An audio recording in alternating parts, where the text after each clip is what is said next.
ሰላም ጤና ይስጥልን የተወደዳችሁና የተከበራችሁ የጣና ዴይሊ ቤተሰቦቻችን በያላችሁበት የዓለም ዳርቻ አክብሮታዊ ሰላምታችን ይድረስ እያልን የሚያዝያ 16 2018 ዓ.ም የጣና ዴይሊ ዜናችን ተጀምሯል። በቅድሚያም የመረጥናቸውን ዜናዎች ርዕሶቹን አስቀድመን እናስደምጣችኋለን። ይህ የትግላችን ወሳኝ ምዕራፍ ነው በሚል ከፍተኛ ቃላት የተሞላ መልእክት የተሰማበት የአማራ ፋኖ መሪዎች በወሎና ሸዋ ግዛቶች የተካሄደውን የሰራዊት ተሃድሶ ተከትሎ ትግሉ አዲስ ደረጃ መግባቱን አስታውቋል። በተስፋ የተሞላው ይህ መልእክት በሀገራዊ ፖለቲካ መለወጥ ውስጥ ተስፋ ለሚያደርጉ ወገኖች ብስራት፣ ለስርዓቱ ሰዎች አዲስ ድንጋጤን የሚፈጥር ነው። በዝርዝር ይደመጣል። በኢትዮጵያ የሙዚቃና የፖለቲካ ዓለም መካከል የተነሳው ውዝግብ አሁን ከሀገር ውስጥ በላይ ወደ ዓለም አቀፍ የዲፕሎማሲ መድረክ ደርሷል። ተወዳጁ ድምፃዊ ቴዎድሮስ ካሳሁን ቴዲ አፍሮ ዙሪያ እየተነሱ ያሉ ክሶችና የመብት ጥሰት ጥርጣሬዎች የኢትዮጵያ ዲሞክራሲያዊ ሁኔታ ላይ ከፍተኛ ጥያቄ እያስነሱ ሲሆን ጉዳዩ አሁን ወደ አሜሪካ የውጭ ጉዳይ መስሪያ ቤት ደርሷል። በድምፃዊ ዙሪያ ያሉ አዳዲስ መረጃዎችን እናስደምጣችኋለን። በዓለም አቀፍ ሚዲያ መድረክ ላይ ኢትዮጵያ የዲሞክራሲ ጉዞዋ በከባድ ጥያቄ ስር መግባቱ እየተዘገበ ነው። የታዋቂው ዘ ኢኮኖሚስት ትንታኔ ዘገባ በነጻነት የመናገር መብት በአገሪቱ እየተገደበ መሆኑን በግልጽ ቋንቋ ሲጠቁም የምርጫ ሂደትና የፖለቲካ ነጻነት ላይ ያሉ አሳሳቢ ጥርጣሬዎችን አንድ ባንድ አብራርቷል። መንበረ ስልጣን ላይ እንደወጡ ሳናጣራ እናስርም ሲሉ የነበሩትን የብልጽግናውን ቁጥር አንድ ሰው በሚገባ ገልጧቸዋል። ይደመጣል።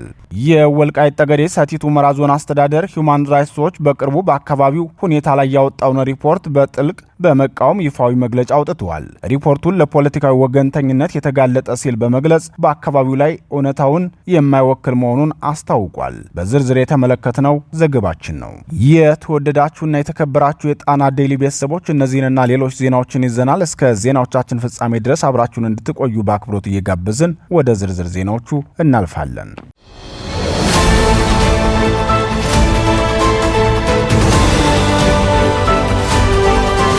የትግላችን ወሳኝ ምዕራፍ ከፋሽ ስራ ነው። ፋኖ የአማራ ፋኖ ብሔራዊ ንቅናቄ ወሎ ቤት አማራ አጼ ምኒልክ እዝና የሸዋ ጠቅላይ ግዛት አሳምነው ጽጌ እዝ የሰራዊት ተሃድሶ አካሂደዋል።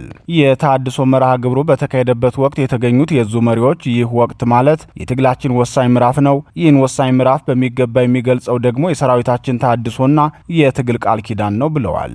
የአጼ ምኒልክ እዝና የሸዋ ጠቅላይ ግዛት አሳምነው እዝ ሰራዊት አባላት ባካሄዱት የሰራዊት ተሃድሶ በግዳጅ ስምሪት ላይ የተሻለ አፈጻጸም የነበራቸውን የሻለቃ አመራር፣ የክፍለ ጦር አመራር፣ የድርጅት አመራሮችን ወታደራዊ ምስጋና የለገሱ ሲሆን አማራዊ የቃል ኪዳን አደራ ጭምር ሰጥተዋል። የአማራን ሕዝብ በኃይል ለማንበርከክ የመጣውን ነውረኛ ስርዓት ማስወገድ የዚህ ትውልድ ቀዳሚ ግዴታው ነው ሲሉ የገለጹት የፋኖ መሪዎቹ ይህ የትግል አደራችን ደግሞ ከመቼውም ጊዜ በላይ በዚህ ወቅት ሰራዊታችን ዝግጁ፣ ለዓላማና ለሕዝብ አደራ የታመነ ጽናቱን የጠበቀና ወታደራዊ ዲሲፕሊኑ ከአማራ እሴት ጋር የተሰናሰነ ሆኖ መገኘት ይገባዋል ሲሉ አሳስበዋል። የብልጽግናው ስርዓት ዓለም እስኪታዘበው ድረስ በምርጫ ስም እየቀለደ መሆኑ ይታወቃል። ይህ የብልጽግናው ስርዓት አካሄድ ደግሞ በህዝባችን ላይ ህገ መንግስታዊና መዋቅራዊ በደል ለማስቀጠልና የዳር ተመልካች ለማድረግ የታለመ ነው ሲሉ የፋኖ መሪዎቹ ተናግረዋል። ለዚህ ዓላማ ስምሪት ተሰጥቶት ህዝብን በተለያየ መንገድ እያስጨነቀ የሚገኘው የብልጽግናው ወታደራዊና ፖለቲካዊ ካድሬም ከድርጊቱ እንዲታቀብ የፋኖ መሪዎቹ አሳስበው ይህን ነውረኛና ዘረኛ ስርዓት በቀላሉ ለማስወገድ በሰሞኑ በወሰድንበት ጠንካራ ምት የተብረከረከ መሆኑን ዓለም አይቶታል። ከዚህ በተጨማሪም መላው ሰራዊታችን ከመቼውም ጊዜ በላይ ዝግጁ እንዲሆኑ ሲሉ ጥሪ አስተላልፈዋል። የሰራዊታችን የወትሮ ዝግጁነት ከመቼውም ጊዜ በላይ አስፈላጊነቱ በሚታይበት በዚህ ወቅት የሰራዊት ተሃድሶና ግንባታ ላይ ስኬታማ ስራ ሰርተናል ሲሉ የሚናገሩት የፋኖ መሪዎቹ ይህን ስርዓት ሙሉ በሙሉ ለማስወገድ ብቸኛው መንገድ የሰራዊታችን ግዳጅ የመፈጸም አቅም ነው። ለዚህ ደግሞ መላው ሰራዊታችን የአማራን ህዝብ ጥቅም ባስቀደመና የደህንነት ዋስትናውን ባስከበረ መንገድ መዘጋጀት አለበት። የአማራን ህዝብ ከሚበድሉ ማንኛውም እንቅስቃሴዎች ላይ ተሰማርቶ የሚገኝ የራሳችን ሰራዊት ካለ ከጠላት እኩል የምንፋለመው መሆኑን መግለጽ እንፈልጋለን በማለት የፋኖ ሰራዊትን የዲሲፕሊን ማጥራት ላይ ልዩ ትኩረት መሰጠቱን ገልጸዋል።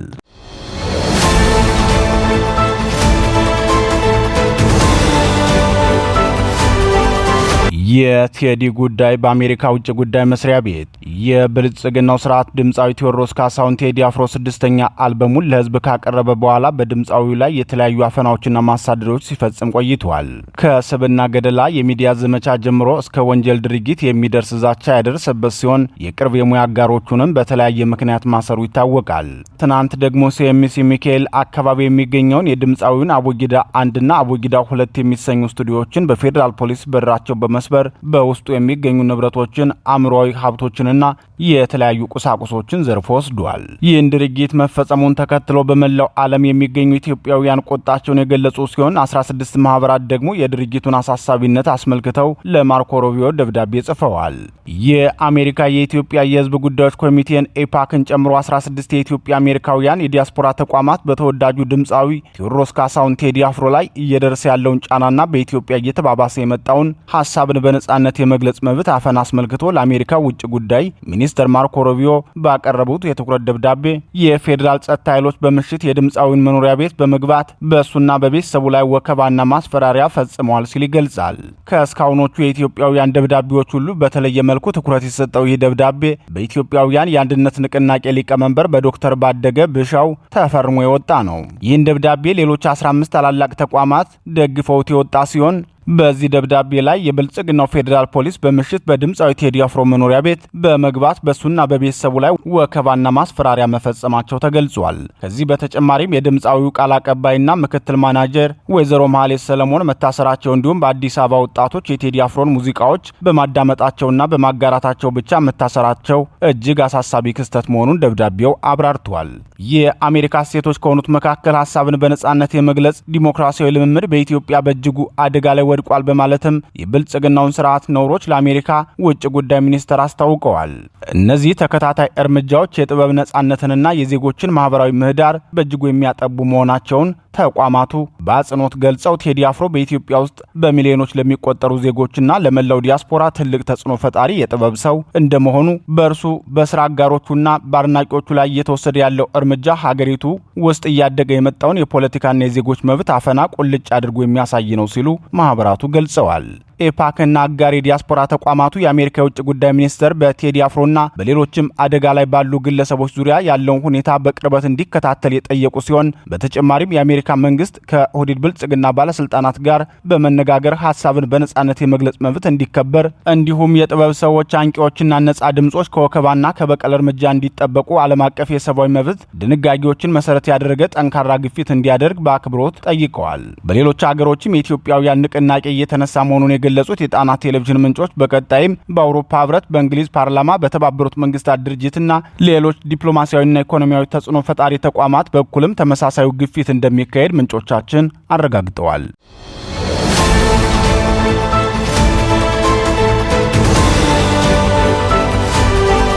በዓለም ፊት የተጋለጠው የብልጽግናው ገመና ጠቅላይ ሚኒስትሩ ወደ ስልጣን እንደወጡ ሐሳብን በነጻነት የመግለጽ መብትን ደጋፊ መሆናቸውን ተናግረው የነበረ ቢሆንም በዚህ ሰዓት ግን ትችትን እንደ ወንጀል ይቆጥሩታል ሲል የእንግሊዙ ተነባቢ ሚዲያ ዘ ኢኮኖሚስት አስታወቀ።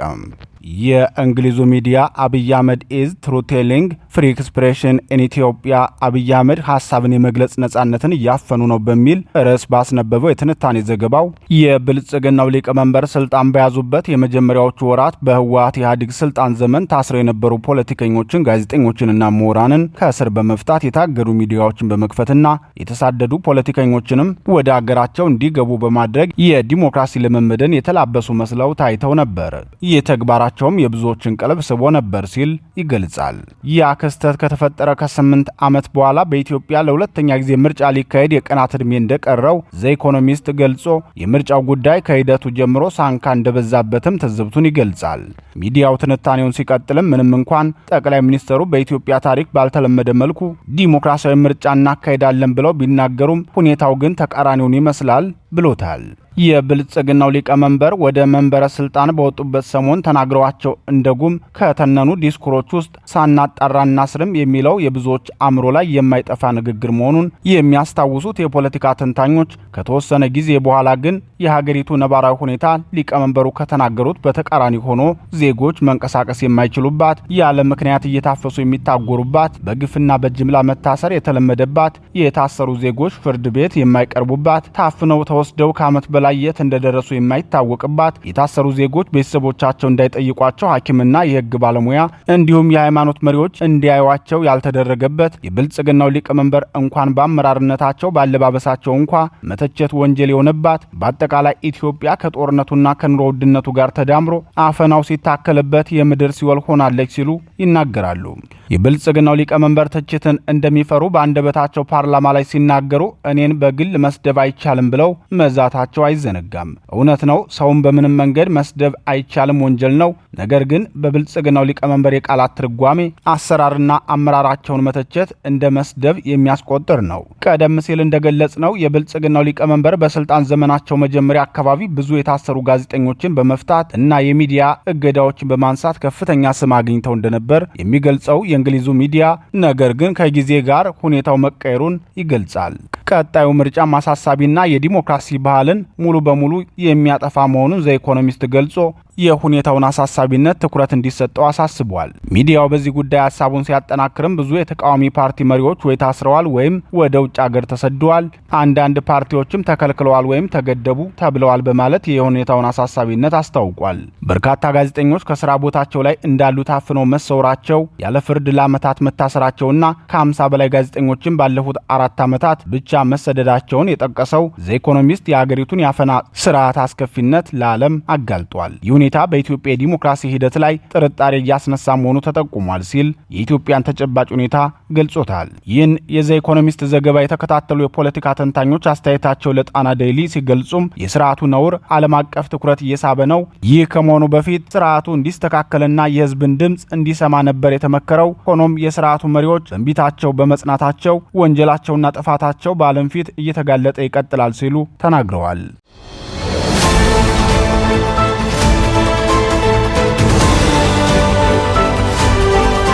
የወልቃይት ጠገዴ ሰቲት ሁመራ ዞን የዓለም አቀፍ ተቋሙን ክስ ለህወሓት የወገነ ሲል አስተባበለም። የወልቃይት ጠገዴ ሰቲት ሁመራ ዞን አስተዳደር ለጣና ዴይሊ በላከው ይፋዊ መግለጫው ለሂውማን ራይትስ ዎች ለወጣው ሪፖርት ምላሽ ሰጥቷል። የዞን አስተዳደሩ በመግለጫው ሂውማን ራይትስ ዎች በወልቃይት ጠገዴ ሰቲት ሁመራ ዞን ያለውን ሁኔታ በተመለከተ በቅርቡ ያወጣውን ሪፖርት በጥልቀት መርምሮታል ያለው የዞን አስተዳደሩ የሰብአዊ መብት ተሟጋቾች ድርጅቶች ተጠያቂነትንና ግልጸኝነትን በማስፈን ረገድ ሊጫወቱ የሚችሉትን ሚና ብናውቅም የሪፖርቱን የአሰራር ሜትሮሎጂ ውስንነቶች፣ የሐሰት ክሶችንና አቀራረቦችን እንዲሁም ሊያስከትል የሚችለውን የሳሳት አንድምታ በተመለከተ ያለንን ስጋት መግለጽ እንወዳለን ያለው አስተዳደሩ ሪፖርቱ የተዘጋጀው 40 ግለሰቦችን በማነጋገር እንደሆነና ከነዚህም ውስጥ 17ቱ ከአካባቢው የተፈናቀሉ መሆናቸው ተገልጿል። በእኛ እምነት እንዲህ ያለ እጅግ አነስተኛ የሆነ የናሙና መጠን በማስረጃነት ቀርቦ የመጨረሻ ድምዳሜ ላይ ከመደረሱ በፊት በጥንቃቄ የተሞላበት ምርመራ ሊደረግበት ይገባ ነበር። እነዚህ ቃለ መጠይቆች ለቀረቡት ከባድ ክሶች ምን ያህል አስተማማኝና ወካይ መሰረት ሊሆኑ እንደሚችሉ እጅግ አጠራጣሪ ነው። ይህም መረጃውን የመሰብሰብ ሂደቱ ለአድሏዊነት ወይም ለውጭ ተጽዕኖ የተጋለጠ ሊሆን እንደሚችል እናምናለን ብሏል። በተለይም በግጭት በተጎዱ አካባቢዎች የሚደረጉ የርቀት ቃለ መጠይቆች የመረጃ ምንጮችን ማንነት፣ መገኛ ቦታና ፍላጎት ለማረጋገጥ አስቸጋሪ መሆናቸው የታወቀ ነው።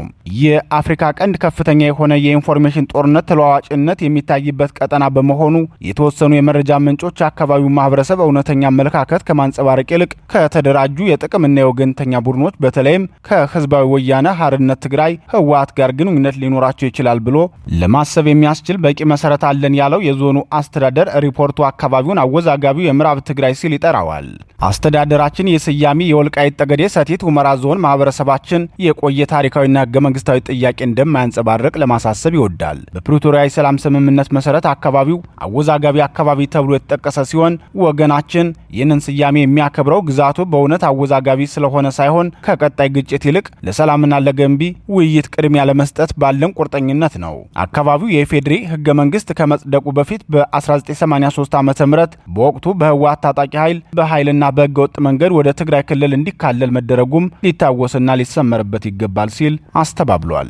መግለጫው ቀጥሎም ሪፖርቱ በዓለም አቀፍ ህግ ልዩ የህግ ክብደት ያለውን የዘር ማጽዳት የሚል ቃል ተጠቅሟል። በተጨማሪም 740 ሺህ ተፈናቃዮች አሉ የሚለው አሃዝ የተፈናቃዮችን ቁጥር በማጋነን የእርዳታ ድልድልን ለመጨመር ፍላጎት ካላቸው ከህወሓት አስተዳደራዊ መዋቅሮች ጋር ግንኙነት ካላቸው ምንጮች የተወሰደ መሆኑ በጽኑ እንረዳለን። መታወቅ ያለበት በሺዎች የሚቆጠሩ የትግራይ ተወላጆች በወልቃይት ጠገዴ ሰቲት ሁመራ ዞን ከነባሩ የአማራ ህዝብ ጋር በሰላም መኖር መቀጠላቸውን ማብራራት አስፈላጊ ነው። ከጥቂት ወራት በፊት የዞኑ አስተዳደር በወንጀል ድርጊት የተሳተፉ ግለሰቦችን ሳይጨምር ተፈናቃዮች ወደ ቀያቸው እንዲመለሱ በይፋ በሚዲያ ጥሪ አቅርቧል። ፍትህ ያለማዳላት ለሁሉም እኩል መከበር እንዳለበትም እናምናለን። በአሁኑ ሪፖርት ላይ የተጠቀሱ የተወሰኑ ምሳሌዎችን ለመጥቀስ ያህል የትግራይ ተወላጆች የመታወቂያ ካርድ ይከለከላሉ፣ የመንቀሳቀስ ነጻነታቸው የተገደበ ነውና ያለ አግባብ ይታሰራሉ የሚሉ ክሶች ቀርበዋል። በቦታው ላይ ካለው ተጨባጭ ሁኔታ በመነሳት እነዚህ ክሶች መሰረተ ቢስ መሆናቸውን በልበ ሙሉነት መግለጽ እንችላለን። እነዚህ ክሶች የተፈናቃዮችን እውነተኛ ደህንነት ከማረጋገጥ ይልቅ ህወሓትን ወደ አካባቢው ለመመለስ በሚደረግ የፖለቲካ ጥረት ድጋፍ ለመስጠት ያለመ ይመስላል ሲል ውንጀላውን አጣጥሎታል። ላብነት ያህል በቅርቡ በሁመራ ከተማ በተካሄደው የከተማ መሬት ድልድል ወቅት የመኖሪያ ቤት ችግር ያለባቸው ነዋሪዎች ያለምንም የብሔር ልዩነት በእኩልነት ሁሉም ነዋሪዎች ተስተናግደዋል። ይህ እውነት በቦታው ላይ በመገኘት በሚደረግ ምልከታና ግምገማ ማረጋገጥ ይቻላል ያለው አስተዳደሩ የአስተዳደራችን አመለካከት የሁማን ራይትስ ዎች ሪፖርት በማስረጃ ላይ የተመሰረተ ሚዛናዊ አስቀድሞ የተቀረጸ ትረካ ነው ብለን እናምናለን። የታለመ ማዕቀብና ዓለም አቀፍ ጣልቃ ገብነትን ጨምሮ ያቀረባቸው ምክረ ሀሳቦችም ያሉትን ውጥረቶች በውይይት ከመፍታት ይልቅ ውጥረቱን የማባባስ አደጋ ያላቸው ናቸው። እንዲህ ያሉ እርምጃዎችና አስተያየቶች ለሰብአዊ መብት መከበር የማይበጁ ከመሆኑም በላይ ለአካባቢው ግጭት መፈንዳትና ለማይካድራ አማራዎች እልቂት ምክንያት የሆኑ አካላት ዳግም እንዲመለሱ በር ከፋችና ሽፋን ሰጪ ሆነው አግኝተናቸዋል ብለዋል። በተጨማሪም በሚያዝያ ወር 2014 ዓ.ም ኤፕሪል 2022 ይኸው ድርጅት በወልቃይት ጠገዴ ሰቲት ሁመራ ዞን የዘር ማጽዳትና የኃይል ማፈናቀል ተፈጽሟል የሚል ሪፖርት አውጥቶ እንደነበር እናስታውሳለን። እነዚህ ክሶች ትክክል ከነበሩ አሁን የቀረበው ተቋማዊ መድሎ እየተፈጸመ ነው የሚለው ክስ በቦታው ካለው እውነታ ጋር የሚጋጭ ነው። ይህ ግልጽ ቅራኔ የሚያሳየው የቀድሞ ሪፖርት ባልተረጋገጠ ወይም ባልተሟላ መረጃ ላይ የተመሰረተ እንደነበር ነው። ስለሆነም በእኛ በኩል ለሚከተሉ ጉዳዮች ያለን ቁርጠኝነት እንደጸና ነው። አንደኛ፣ የሲቪሎችን ደህንነት ለማረጋገጥ ገለልተኛ ምርመራና የማረጋገጥ ሂደት እንዲኖር ለሚደረግ ገለልተኛ ጥረት። ሁለተኛ፣ በወልቃይት ጠገዴ ሰቲት ሁመራ ዞን ውስጥ በወንጀል ድርጊት የተሳተፉትን ሳይጨምር የተፈናቃዮች ደህንነት የተጠበቀና በፈቃደኝነት ላይ የተመሰረተ እንዲሁም ክብራቸውን የጠበቀ አመላለስ እንዲኖር። ሶስተኛ፣ ችግሮችን በህገ መንግስታዊና ህጋዊ ማዕቀፎች ለመፍታት በሚደረግ ጥረት። አራተኛ፣ የህግ የበላይነትን ማስከበር፣ ግለሰቦችን በብሔራቸው ሳይሆን በፈጸሙት ተጨባጭ ወንጀል ተጠያቂ ማድረግ እንዲሁም መሰረተ ቢስና ፖለቲካዊ ዓላማ ያላቸውን ክሶች ውድቅ ለማድረግ በሚደረግ ገለልተኛ ጥናት። በአጠቃላይ ግን የዓለም አቀፉ ማህበረሰብ የዚህን ሪፖርት ያልተረጋገጡና ሚዛናዊ ያልሆኑ ክሶች ወደ ጎን በመተው ለዘላቂ ሰላም፣ መረጋጋት፣ ፍትህና እርቅ ብቸኛው አማራጭ ለሆነው በኢትዮጵያውያን የሚመራ የሰላምና የውይይት ሂደት ድጋፉን እንዲሰጥ በአክብሮት እንጠይቃለን ሲል ክሱን አስተባብሏል።